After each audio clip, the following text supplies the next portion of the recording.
para magparusa, kundi upang magtagumpay. Magpakalakas ka lamang at magpakatapang na mabuti. Gawin mo ang ayon sa lahat ng kautosang iniutos sa iyo.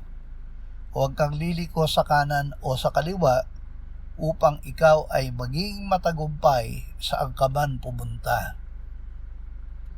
Ingatan mo ang bilin ng Panginoon mong Diyos.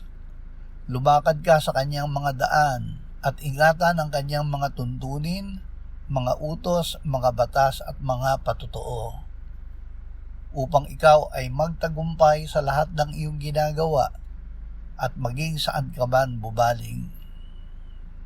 Kung susundin mo ang tinig ng Panginoon mong Diyos at maingat mong gagawin ang lahat ng kanyang mga utos na aking iniutos sa iyo sa araw na ito, itataas ka ng Panginoon mong Diyos sa lahat ng mga bansa sa lupa, at ang lahat ng pagpapalang ito ay darating sa iyo at aabot sa iyo kung iyong susundin ang tinig ng Panginoon mong Diyos. Ama, salamat na ang iyong mga utos ay hindi para lapatan kami ng parusa kung kami ay susuway.